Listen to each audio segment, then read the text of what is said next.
దేవుడు ఎన్నో ఆశ్చర్యకార్యాలు అద్భుత కార్యాలు చేస్తున్నాడు.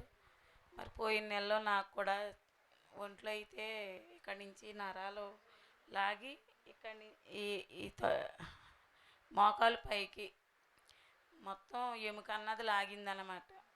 3 రోజులు అలాగే లాగుతున్నది. మనసులో బెంగపడుతున్నాను, థ్యాంక్ యూ జీసస్ చెప్తున్నాను. కానీ మళ్ళీ ఓ పక్కనేమో ఏ హాస్పిటల్కి వెళ్ళాలి అని ఆలోచిస్తున్నాను.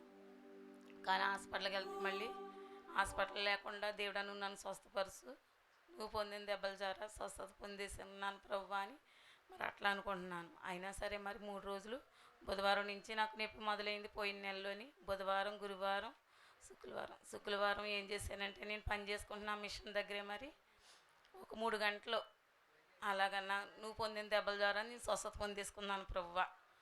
నేను ఒక పక్క నుంచి మళ్ళీ హాస్పిటల్కి వెళ్ళకూడదు, నువ్వు పొందిన దెబ్బలు ₹1 ఖర్చు లేకుండా మరి దేవుడు కార్యం చేయాలి అని అలాగా 3 గంటల సేపు నేను ఫాస్టింగ్ ఉంటాను శుక్రవారం. అలాగే మరి థ్యాంక్ యూ జీసస్ అని ఇదే మాట పలికాను. నువ్వు పొందిన దెబ్బల ద్వారా స్వస్థత పొందేసుకున్నాను అనేసి. అంతకుముందు ఆల్నైట్లో వైజాగ్లో చెప్పారు స్వస్థత గురించి, అది నా గురించే చెప్తున్నారని అనేసి అరుగున్నాడు. శుక్రవారం ఆల్నైట్లో వైజాగ్ ప్రార్థన వచ్చినప్పుడు విన్నాను అన్నమాట. ఇంకా అదే బ్రదర్ అయితే ఏ చెప్పారో నువ్వు పొందిన దెబ్బల ద్వారా స్వస్థత పొందేసుకున్నాను. అలా అని 3 గంటల సేపు ప్రార్థన చేసుకున్నానండి. దేవుడు ఎంతగానో కార్యం చేశాడు.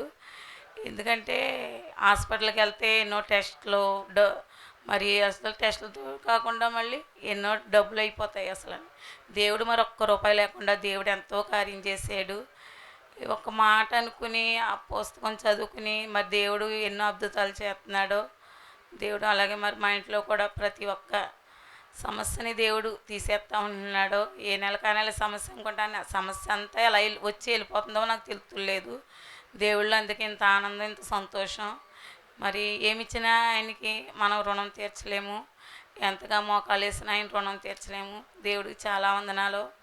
మా నాన్నగారు కూడా చాలా ఆరోగ్యం మరి బాగోలేనప్పటికీ దేవుడు కార్యం చేశాడు. మరి దేవుడు ఎంతగానో స్వస్థతనిచ్చాడు. దేవుడికి మరి ప్రతీదీ నేను రుణపడి ఉన్నాను. అలాగే నా బిడ్డల విషయంలో కూడా దేవుడు, నా కొడుకు కూడా అక్కడ ఒంట్లో బాగాలేదని 10 రోజులు కంఠం దగ్గర నొప్పి అనేసి తేప వచ్చేసిందంట.